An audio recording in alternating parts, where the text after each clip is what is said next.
Hello, lovelies. It is Sean with our next Learn With Me. Today, we are connecting with the goddess, the Greek goddess Artemis.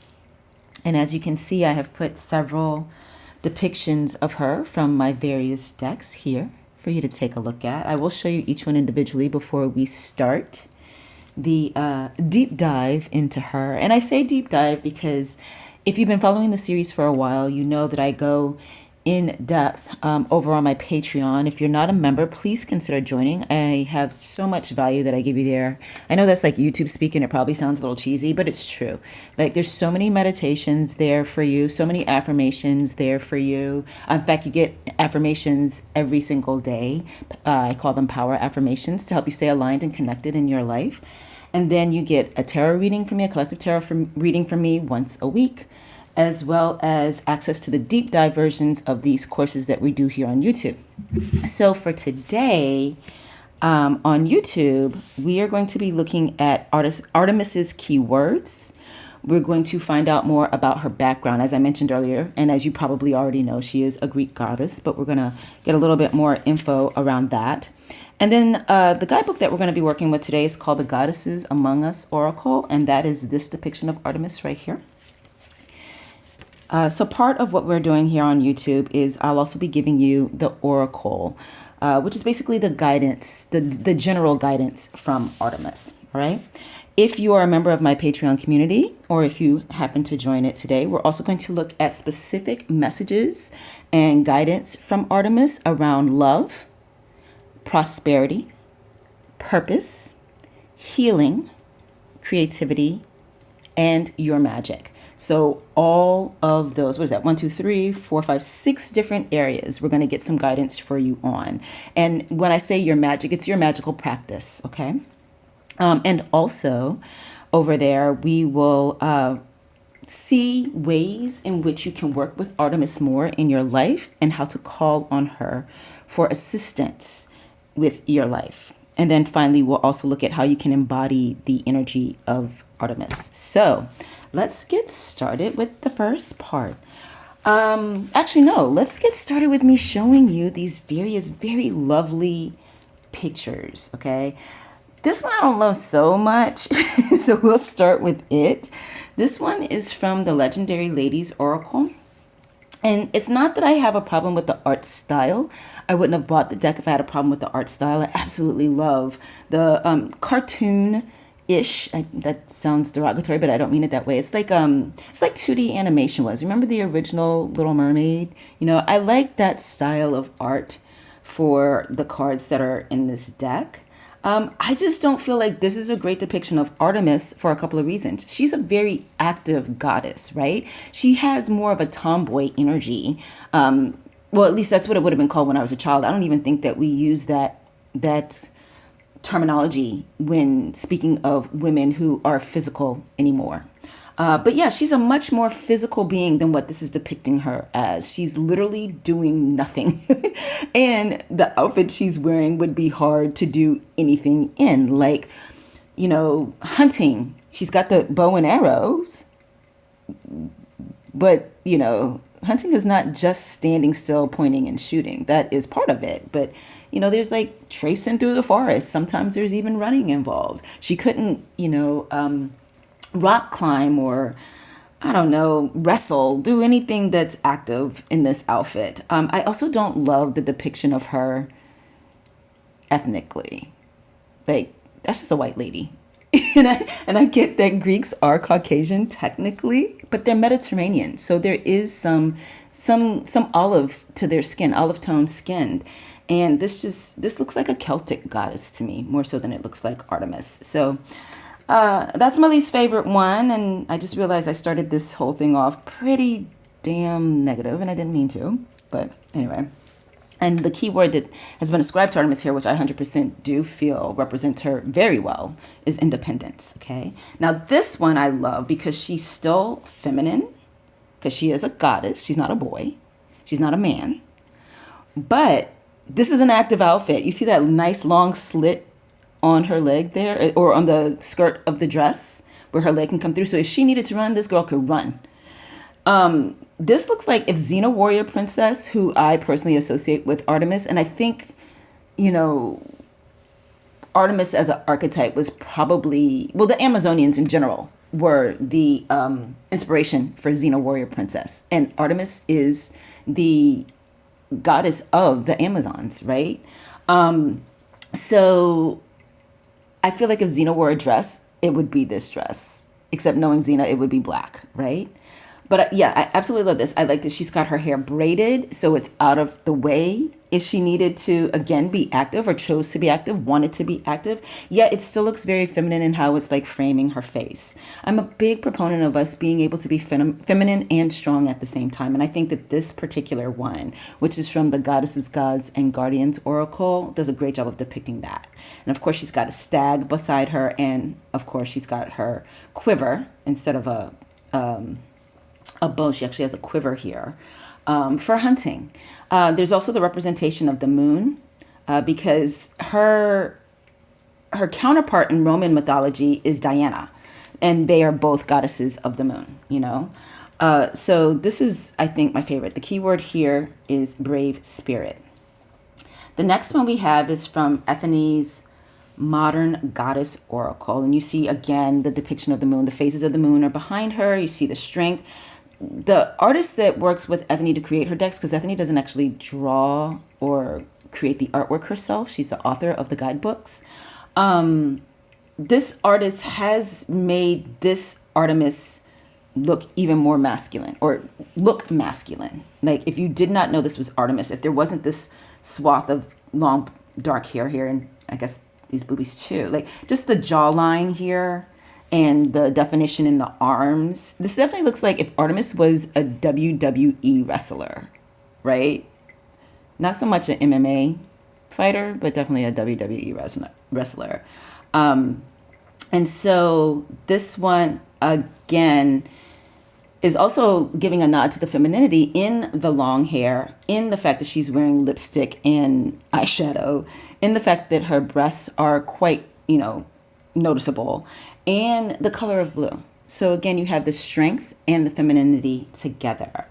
And then no keyword is given on these cards. The Modern Goddess Oracle cards doesn't have a keyword on them, but they are in the guidebook associated with the card, or with that deck. And then finally, this Artemis, which is just an ingenious depiction of her, because Artemis is known for being physical.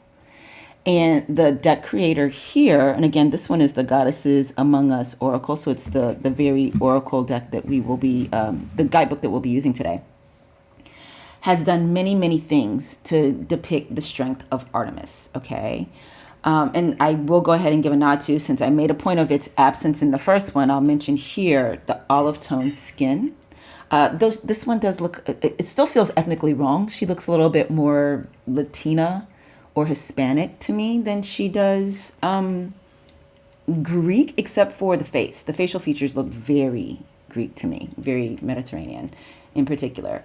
So we have her, she's a physical personage, Artemis. But this particular depiction of her, she has a physical handicap.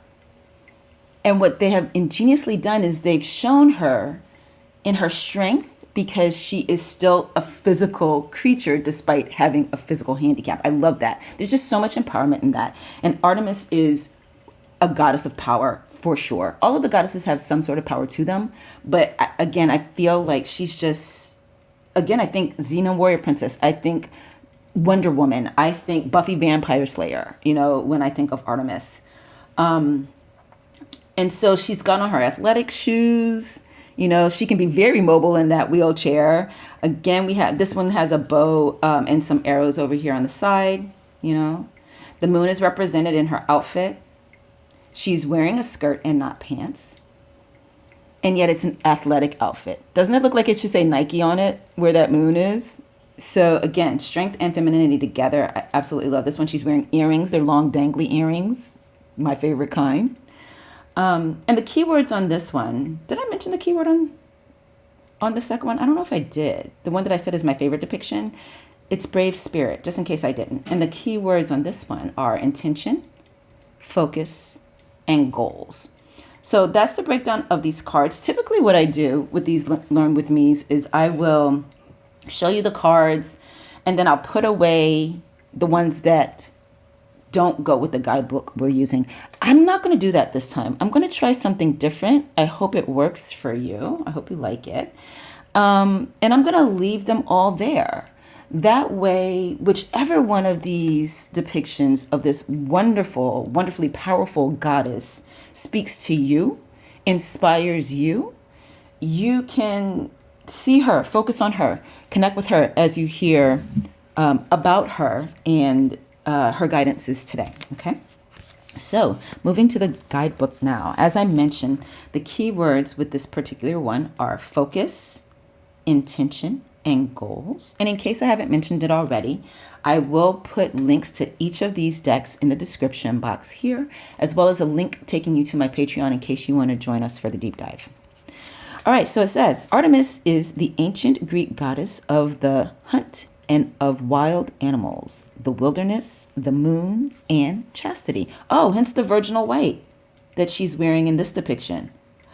This is like, I feel like I don't give this deck enough love. I rarely, do you recognize this artistry at all? Probably not. I don't think I use this deck very much at all. Not in the personal readings or in the content I create. But man, this deck creator's artist, illustrator, brilliant. So much brilliance in this. Now, it could be that she was just super inspired with this particular goddess. Because I don't recall feeling this way about some of the others. But anyway. There's just so much here that is amazingly done, I think. So it says, Goddess Diana is her counterpart in the Roman tradition. Artemis is the daughter of Zeus and Leto, and the god Apollo is her twin brother. Although she is known as a goddess of childbirth, Artemis herself is considered to be a virgin. While some suggest this is a symbol of her purity, others see it as a powerful choice to avoid a life of marriage in which she would have had to give up her independence. I tend to think that. Another one of my favorite people in history is Queen Elizabeth I.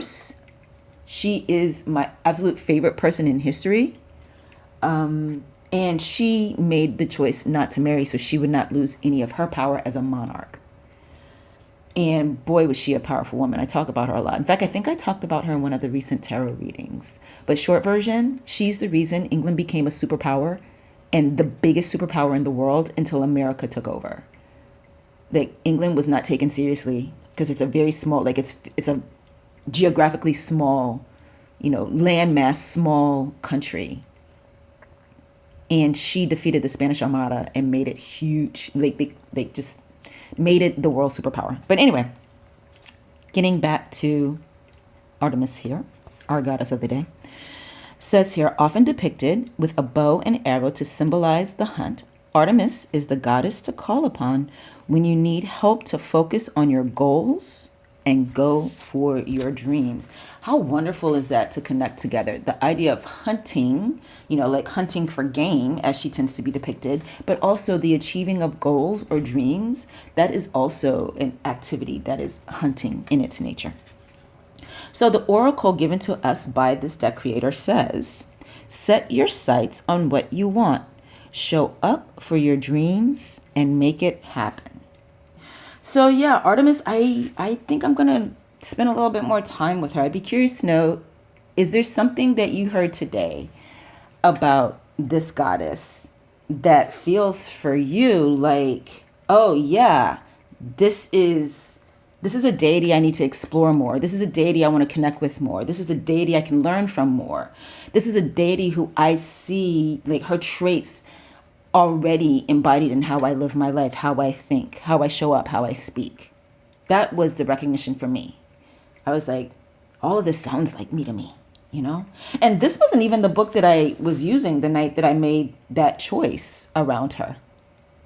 It was the Goddesses, Gods, and Guardians Oracle Guidebook. So that's what I have for those of you who are with me on YouTube today. Thank you for being here. And if you haven't seen the others, I have a playlist where you can access all of these Learn With Me's. So far, we have been doing the goddesses. Eventually, we will move on to astrology and numerology and some other magical things. But right now the focus is the goddess. I also do a personal goddess reading. If you want a personal reading to connect with, find out who your feminine deity is that wants to connect with you and work with you, though you have access to all of them all the time. If you want to get specific messages, guidance from one in particular, the link to my goddess reading is also going to be in the description box here.